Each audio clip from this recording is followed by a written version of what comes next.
नमस्कार, वास्तु लिविंग में आप सभी दर्शकों का बहुत बहुत स्वागत। मैं हूं विकास नागिया। दर्शकों, एक कपल के लिए खास तौर पर जब उनके जीवन में बच्चा आता है तो उनके जीवन में खुशी की लहर उठ जाती है, खास तौर पे यदि वो पहला बच्चा हो। आज हम अपनी वास्तु और फंक्शुई कंसल्टेंट पल्लवी जी से बातचीत करेंगे baby room decor and vastu पर।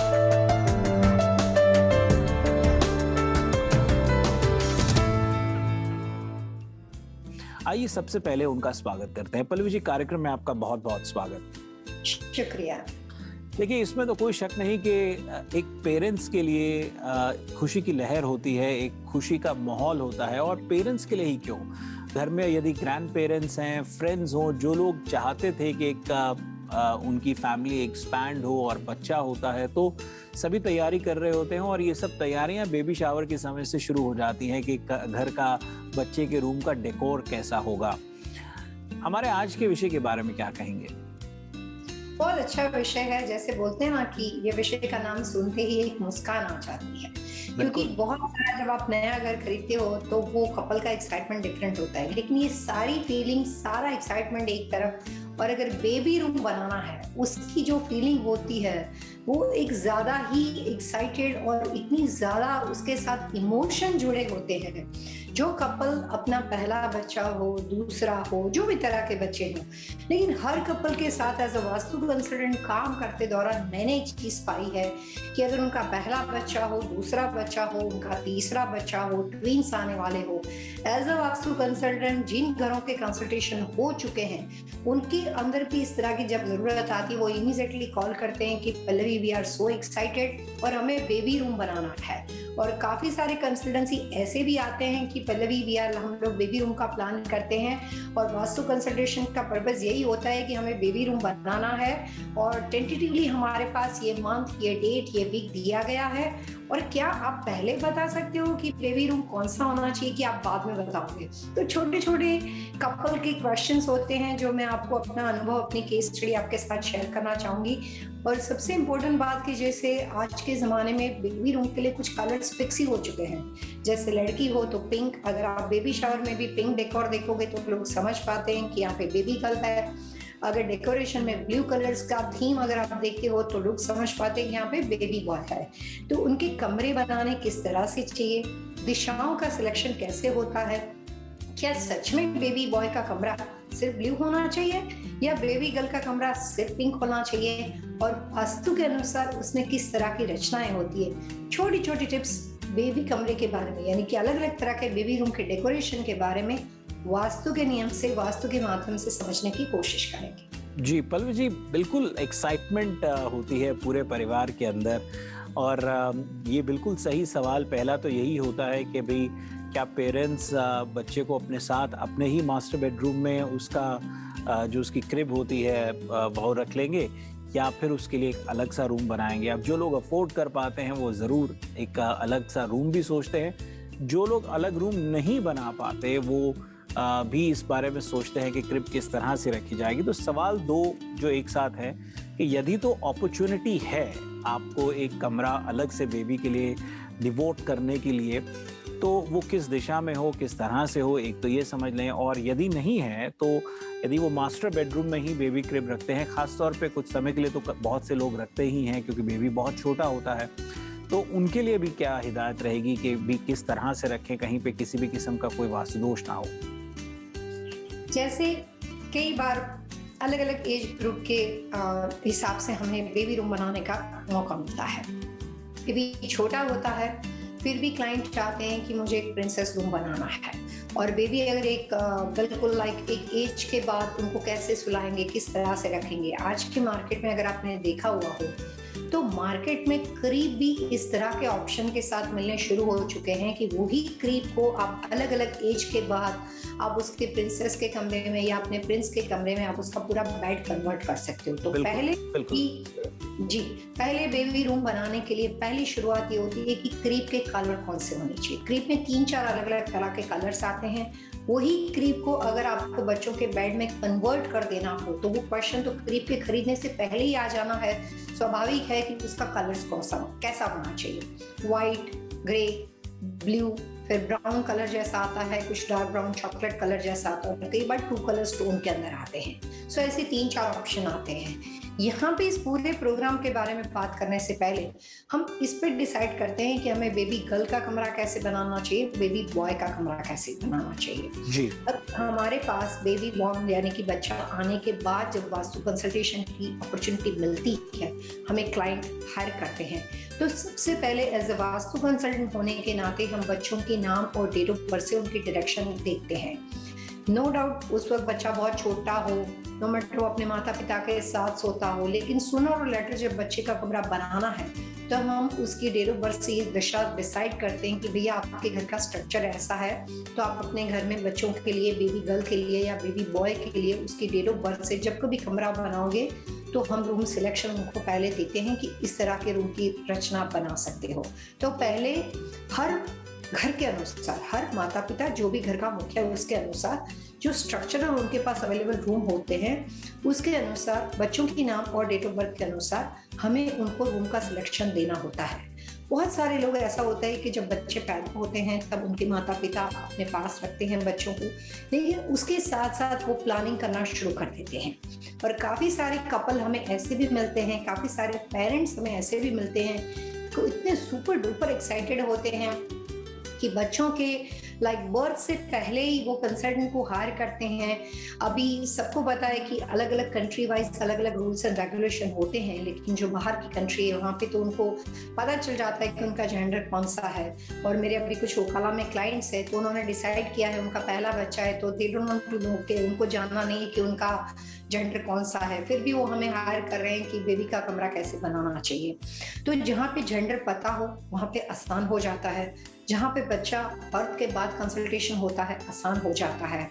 बात वहाँ पे होती है कि जब पेरेंट्स एक्साइटेड होते हैं, बेबी बॉर्न नहीं हुआ है, बेबी का जेंडर भी पता नहीं है और फिर भी कमरे के बारे में कुछ सजावट की जाती है। जब कुछ भी ना पता और जब उस वक्त as a consultant baby room बनाना होता है तो हम लोग कॉमन वास्तु टिप्स के अनुसार बेबी रूम को बनाते हैं। जब सब कुछ पता हो और उसके बाद बेबी का बर्थ होने के बाद उसकी डेट ऑफ बर्थ पता, उसका जेंडर पता और उसके बाद जब कमरा बनाना होता है तो बहुत आसान होता है कि जो व्यक्ति दर व्यक्ति जो बच्चा पैदा हुआ है उसके परिवार के अनुसार, उसके डेट ऑफ बर्थ के कॉम्बिनेशन के अनुसार, जो घर में कमरे अवेलेबल है उसके हिसाब से बेबी रूम बनाया जाता है। 2 बातें हम आज के प्रोग्राम में समझेंगे।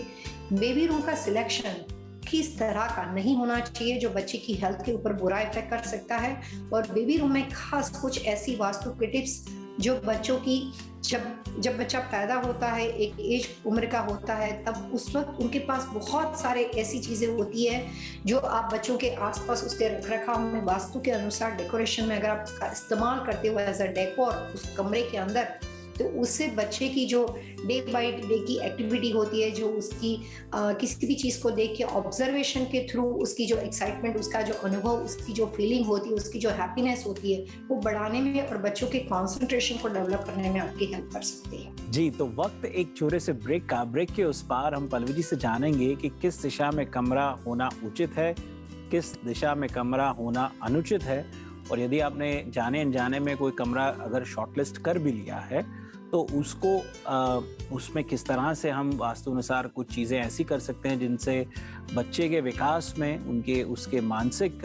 विकास पर, उसकी सूझबूझ में किस तरह से सब कुछ बेहतर रह सकता है, बच्चा स्वस्थ रह सकता है, खुशहाल रह सकता है, ये सब जानने का प्रयास करेंगे। एक छोटे से ब्रेक के बाद बहुत जल्द हाजिर होंगे।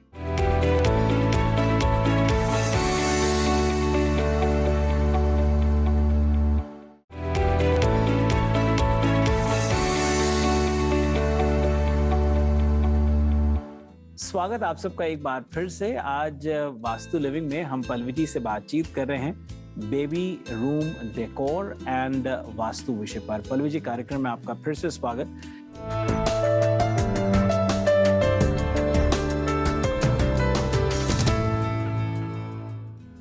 ब्रेक से पहले बातचीत आकर के थमी थी कि बच्चे के रूम का सिलेक्शन करते वक्त दिशा को अगर समझ लें तो बहुत बेहतर रहेगा, और साथ ही साथ क्या कुछ ऐसा ना करें जिससे किसी भी तरीके का लॉन्ग रन्स में हमें खामियाजा उठाना पड़े। क्या गाइड करेंगे, किस दिशा में किस तरह से कमरे पर ध्यान दें?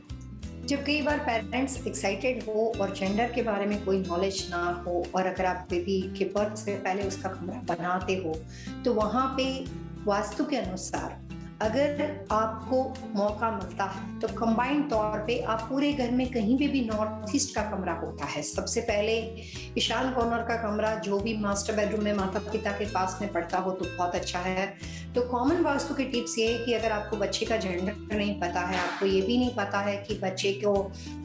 उसकी डेट ऑफ बर्थ नहीं पता है, क्योंकि बर्थ नहीं हुआ है तो आपको उसके बारे में कोई जानकारी नहीं है, तो वो दोनों कंडीशन में वास्तु कंसल्टेंट होने के नाते मैं ऐसे तमाम पेरेंट्स को ये कहना चाहूंगी कि नॉर्थ ईस्ट यानी कि ईशान दिशा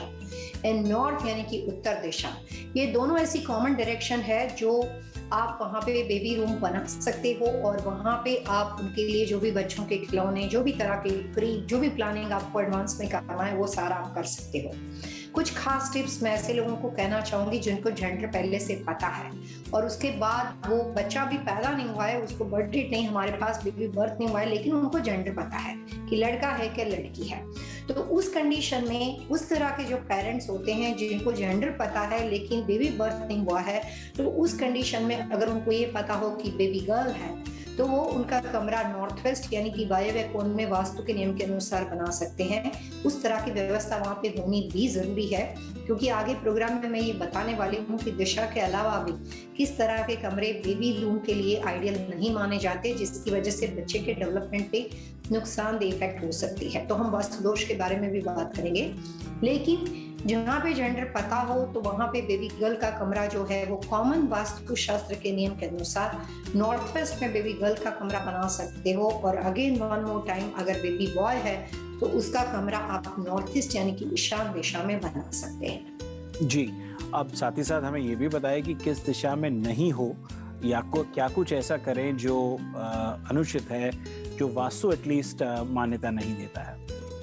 वास्तु के अनुसार जहां तक हो सके कोशिश करनी चाहिए कि बिल्कुल बेबी, कोई भी जेंडर का बच्चा हो, किसी भी कंट्री में कहीं पे भी आप उसके लिए कमरे का प्लानिंग करते हो, लेकिन कोशिश करनी चाहिए कि वास्तु के अनुसार साउथ, साउथ ईस्ट और साउथ वेस्ट में उसका इंडिविजुअल कमरा नहीं बनाना चाहिए। कुछ लोग कई बार हमें फोन करते हैं कि कॉमन वास्तु के अनुसार इंडिया में माना जाता है कि पति पत्नी का बेडरूम साउथ वेस्ट में होना चाहिए। बच्चा बहुत छोटा होता है, और जब कभी आप वास्तु शास्त्र के बारे में बात करते हो तो उतनी ही कॉमन टिप्स वास्तु में ये भी है कि कोई भी बेबी बर्थ, जो कोई भी बेबी बॉय हो, बेबी गर्ल हो, किसी भी एज ग्रुप का 3 से 5 साल तक की उम्र के बच्चे जो होते हैं उनके कमरे जो होते हैं वो कभी भी साउथ ईस्ट और साउथ वेस्ट में बना नहीं चाहिए। तो इस कंडीशन में माता पिता कई बार हमसे ये पूछते हैं कि मैं अपना मास्टर बेडरूम बदल दूं, या फिर बच्चे को, क्योंकि बच्चा बहुत छोटा होता है तब तक तो पेरेंट्स के साथ रहता है, तो इस कंडीशन में क्या करना चाहिए। तो हमारी ये जो वास्तु और मिथ्स की वास्तु लिविंग की सीरीज है उसमें मैं कहना चाहूंगी कि अगर आप अपने बच्चे का इंडिविजुअल कमरा, चाहे बेबी का एज 5 से 7 साल तक की होती है, वहां पे उसका इंडिविजुअल कमरा आप साउथ ईस्ट या साउथ वेस्ट में बनाना चाहते हो इंडिविजुअल कमरा, तो आप नहीं बना सकते हो। लेकिन बच्चा छोटा और जब तक पेरेंट्स के साथ उसके कमरे में रहता है और पेरेंट्स की डेट ऑफ बर्थ के अनुसार जिस दिशा में भी कमरा बना हुआ हो, उसमें चाहे वो साउथ ईस्ट हो, साउथ और साउथ वेस्ट हो, तो विद इन 1 ईयर तक, 1 साल तक के बच्चे को आप उस दिशाओं में रख सकते हो। उसके बाद अगर आपको लगता है कि वहां पे रहने के बाद बच्चे की हेल्थ में थोड़े बहुत प्रॉब्लम्स दिखाई देते हैं, बार बार एलर्जी हो जाती है, बार बार बच्चा सिक हो जाता है, तो उस कंडीशन के अंदर आप अपना बेडरूम बदल सकते हो या बच्चे के कमरे में जाके आप वहां पे उनके साथ सो सकते हो। रूम बदलने के अलावा ऑप्शन नहीं होता है। तो वास्तु के नियम के अनुसार 1 ईयर तक आप अपने बच्चे को साउथ ईस्ट और साउथ वेस्ट में माता पिता के साथ सुला सकते हो। 1 साल से बड़ा बच्चा होने के बाद कोशिश करनी चाहिए आपके रूम के स्ट्रक्चर के अनुसार व्यवस्था हो, तो छोटे बच्चों को साउथ ईस्ट और साउथ वेस्ट दिशा में सुलाने की जो उसकी रूम पोजीशन या क्रीप की पोजीशन है उसको अवॉइड करना चाहिए। जी, मतलब ये छोटे छोटे सवाल, लेकिन एक बेबी रूम डेकोर में अक्सर देखा जाता है कि तरह तरह का फर्नीचर होता है, मतलब डायपर चेंजिंग स्टेशन से लेकर के, क्लोजेट से लेकर के, बच्चे के बहुत सारे चीज़ें, छोटे छोटे कपड़े होते हैं, बहुत से टॉयज़ का एक कॉर्नर होता है। अब ये भी जाहिर है कि एक अगर प्लेन वॉल है और वहाँ पर अगर ये नया फर्नीचर इंस्टॉल किया जा रहा है तो हो सकता है कि कोई डायरेक्शन हैवी हो जाए, कोई डायरेक्शन हो सकता है कि जहाँ कम चीज़ों का इस्तेमाल हो तो कम फर्नीचर को इंस्टॉल किया जाए या रखा जाए या क्लोजेट्स को बनाया जाए, उस लिहाज से क्या कहेंगे? वास्तु के अनुसार हमेशा जब बात दिशाओं की होती है और वेट वाली बात होती है कि कहाँ पे हेवी वेट की होनी चाहिए चीजें और लाइट वेट की होनी चाहिए, तो वहाँ पे बेबी टॉयज कभी नहीं आते हैं, क्योंकि आपने देखा होगा कि जो छोटे बच्चे होते हैं उसके लिए जो भी टॉयज इस्तेमाल किए जाते हैं बहुत ही लाइट वेट होते हैं, वरना छोटा बच्चा अगर उसको खुद को हर्ट होने के चांसेस होते हैं। तो कंसल्टेंट होने के नाते मैं इतना बता दूं कि काफी सारे लोग सोचते हैं कि बेबी गर्ल का कमरा पिंक होना चाहिए या ब्लू होना चाहिए, लेकिन एज अ वास्तु कंसल्टेंट मैं आपको यही टिप्स देना चाहूंगी कि जब कभी कोई भी जेंडर हो, बेबी गर्ल हो, बेबी बॉय हो, लेकिन बच्चों के कमरे में जितने हो सके उतने मल्टीपल कलर का उपयोग करना चाहिए। क्रीप फर्नीचर में आप न्यूट्रल कलर्स में जा सकते हो, जैसे व्हाइट है, ब्राउन है, ग्रे वगैरह colours as a vastu consultant होने के नाते मैं सजेस्ट नहीं करती हूँ, लेकिन न्यूट्रल कलर के अंदर आप क्रीप का इस्तेमाल कर सकते हो। और कभी भी कोई भी कंट्री में अगर आपने क्रीप को रखना हो, बच्चे का कमरा बनाना हो, तो कॉमन टिप्स में ये भी कहना चाहूंगी कि छोटे बेबी की पोजीशन यानी कि स्लीपिंग पोजीशन क्रीप में कभी भी नॉर्थ फेसिंग सर रखकर बच्चा सोए वैसे नहीं बनानी चाहिए। उसके अलावा कोई भी दिशा का आप प्रयोग कर सकते हो। और आजकल अगर आपने देखा होगा कि मार्केट के अंदर वॉलपेपर और कलर सबके अंदर बेबी रूम बनाने के लिए अलग अलग तरह के थीम आते हैं। जंगल थीम होता है, अलग अलग तरह के मिकी माउस के थीम आते हैं। काफी सारे लोग मुझे ये भी सवाल पूछते हैं कि पहले भी मैं वॉल कलर का इस्तेमाल करूं कि मैं यहाँ पे वॉल पेपर का प्लानिंग कर सकता हूँ। तो यहाँ पे भी मैं बेबी रूम बनाने के लिए ये जरूर कहना चाहूंगी कि चाहे आप वॉल पेपर का इस्तेमाल करो, कोई भी तरह का थीम बनाओ जो आपको बच्चों के लिए पसंद हो, अलग अलग कलर्स का इस्तेमाल करो। लेकिन आज के एडवांस जमाने में कंस्ट्रक्शन में इतने चेंजेस हो गए, मास्टर बेडरूम घर के स्ट्रक्चरल में इतने चेंजेस हो गए, इंटीरियर डेकोरेशन में इतने चेंजेस हो गए, लेकिन फिर भी काफी सारे लोग अपनी मेंटालिटी के अनुसार आज भी प्रिंसेस का कमरा, प्रिंस का कमरा, बेबी गर्ल का कमरा, बेबी बॉय का कमरा फिक्स कलरों में बनाते हैं। वास्तु ये कहता है कि जितना बच्चा छोटा होता है और जितने ज्यादा कलर्स को वो देखता है, उसका जो आई लेवल होता है, जो उसका आई की जो उसकी विजन होती है, उससे वो बहुत सारी चीजें कलेक्ट करता है। उनका जो माइंड होता है बहुत ही शार्प होता है। छोटे बच्चों का माइंड जो होता है वो बहुत ही शार्प होता है। जितने ज्यादा कलर्स उसके आसपास होंगे उतनी ज्यादा उसकी माइंड का, उसकी मेंटालिटी का बहुत अच्छा डेवलपमेंट होता है। उसकी हेल्थ के लिए भी उसको पॉजिटिव माना जाता है। तो कोशिश करनी चाहिए कि बेबी गर्ल का कमरा या बेबी बॉय का कमरा पर्टिकुलर एक या दो कलर के साथ सीमित ना होते हुए जितने हो सके उतने कलर का इस्तेमाल करना चाहिए। आप चाहें उतना वहां पे चेंजिंग स्टेशन, क्रीप, बाउंसर जिसके भी साथ आप बच्चों के कमरे में अलग अलग तरह के टॉयज रख सकते हो। जितनी उसके आसपास चीजें ज्यादा होगी उतना उसका मानसिक तौर पे विकास जो है वो बहुत अच्छा होगा और बच्ची की हेल्थ के ऊपर भी उसके पॉजिटिव इफेक्ट्स जरूर आएंगे। जी, और पल्लवी जी कई बार ऐसा भी देखा गया कि रूम के अंदर पेरेंट्स जो हैं कोई पर्टिकुलर एक वॉल को जो है थीम वॉल बना लेते हैं और बच्चे की वीक बाय वीक या month by month, year after year एक वॉल में उसके जैसे जैसे बेबी की ग्रोथ हो रही होती है, डेवलपमेंट हो रही होती है, तो कुछ फोटोग्राफ्स को वो लगाना शुरू करते हैं। First week, 10th week, 20th week, इस तरह से फर्स्ट ईयर, सेकेंड ईयर, और फिर पेरेंट्स के साथ, ग्रैंड पेरेंट्स के साथ तरह तरह की फोटोग्राफ्स लगती हैं। कोई ऐसी सजेशन कि वो किस डायरेक्शन की वॉल पर हो जहां पर बच्चे को भी देख के अच्छा लगे और पेरेंट्स को भी देख करके अच्छा लगे? बहुत अच्छा सवाल है आपका। बेबी शावर के बाद ही तुरंत वहां से पिक्चर बेबी रूम में लगने शुरू हो जाते हैं, जबकि बच्चे को पता भी नहीं होता है कि मैं 7 मंथ से यहाँ से मेरा यहाँ पे माता पिता के साथ एक इंट्रोडक्शन लेवल शुरू हो चुका है। तो बच्चों के कमरे में जब कभी आप कोई भी वॉल को आप अपनी फैमिली वॉल या फोटोग्राफी वॉल, परिवार के पिक्चरों के साथ लगाना चाहते हो, तो वास्तु के हिसाब से कोशिश करनी चाहिए कि वो दीवार जो है वो जिस किसी दिशा का भी कमरा हो, लेकिन कोशिश करनी चाहिए कि नॉर्थ वॉल और ईस्ट वॉल के ऊपर आप कोई भी बच्चों के पिक्चर्स लगा सकते हो या परिवार के पिक्चर्स लगाने चाहिए। वास्तु के अनुसार बेबी रूम के अंदर आइडियली फैमिली पिक्चर्स लगाने के लिए जो वॉल है वो सिर्फ नॉर्थ यानी कि उत्तर दिशा होती है और ईस्ट यानी कि पूर्व दिशा होती है, उसको आइडियल माना जाता है। जी दर्शकों, वास्तु लिविंग में वक्त एक और छोटे से ब्रेक का। ब्रेक के उस पार पल्लवी जी से आज के विषय पर बातचीत जारी रहेगी और हाँ, वापस आते ही हम उनसे जानेंगे टिप ऑफ द वीक। आप बने रहिए हमारे साथ।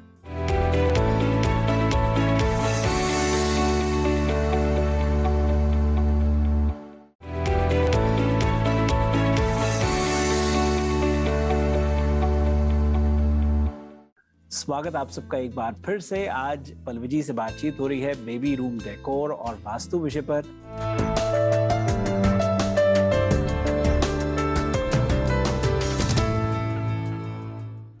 पल्लवी जी, कार्यक्रम में आपका स्वागत। इससे पहले कि आज के विषय को आगे बढ़ाएं, पहले आपसे जान लेते हैं टिप ऑफ द वीक।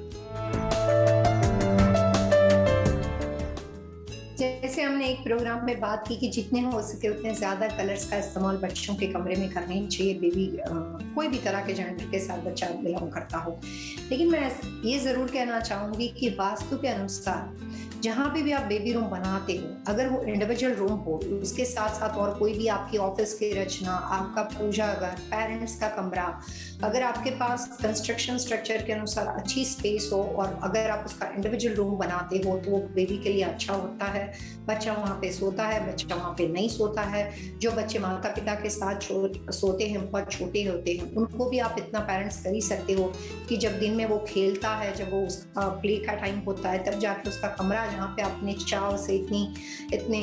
खुशी से बनाया हुआ है, वहाँ पे उसको उस कमरे में ले जाओ। चाहे घंटा, आधा घंटा, जितनी देर तक वो वहाँ पे खेलता है वहाँ पे आप उसको रखो, ताकि उसकी चीज की एनर्जी, उसका फ्लो आपको, बच्चे को महसूस होता है, उसकी इफेक्ट आती है। और बाद में फिर जब तक छोटा है तब तक वो माता पिता के साथ सोता है। तो जैसे बच्चा पैदा होने के बाद अपने पेरेंट्स के साथ इंट्रोडक्शन करता है, बार बार उसको देख के, बार बार उनका नाम सुन के वो बोलना शुरू करता है, पहले जो भी शब्द वो ज्यादातर सुनता है वहां से उसकी शुरुआत होती है। वैसे ही उसका इंट्रोडक्शन उसके कमरे के साथ भी होता है, अगर आप उसको बार बार उस कमरे में खेलने के लिए या टाइम स्पेंड करने के लिए ले जाते हैं। जी पल्लवी जी, पहले सेगमेंट में मटेरियल के बारे में भी मैं आपसे सवाल पूछना चाहता था। कलर का तो आपने ज़रूर जिक्र किया, लेकिन आजकल बेबी फर्नीचर में भी तरह तरह के मटेरियल आने लगे हैं। वुड के अतिरिक्त एक्रिलिक आने लगा है, मेटल का भी फर्नीचर काफ़ी आने लगा है। उसकी तरफ से भी कुछ आपकी तरफ से सलाह रहेगी? वास्तु में ज्यादातर लोग क्रीप जो होती है वो वुड की पसंद करते हैं, और वास्तु शास्त्र के अनुसार बड़े हो या बच्चे हो, फर्नीचर का आइडियल सिलेक्शन सिर्फ और सिर्फ वुड का माना जाता है। वुड जो होता है वो ब्रीथिंग के लिए, वुड जो होता है वो हेल्थ के लिए अच्छा माना जाता है। तो बेबी रूम के लिए मैं डेफिनेटली कहना चाहूंगी कि बहुत ज्यादा मिरर रिफ्लेक्शन, छोटे से बच्चे के कमरे में जितना हो सके उतना मिरर रिफ्लेक्शन अवॉइड करना चाहिए, और वुड से रिलेटेड फर्नीचर का प्रयोग मैक्सिमम करना चाहिए। वुड में आप व्हाइट कलर ले सकते हो, न्यूट्रल कलर का मतलब होता है क्रीम, आइवरी, ब्राउन, बेज, वो सारे न्यूट्रल कलर होते हैं। टू टोन के अंदर भी आप ले सकते हो, लेकिन वुड कलर और न्यूट्रल कलर के साथ wooden material, wooden finish and neutral colour का इस्तेमाल सबसे ज्यादा करना चाहिए।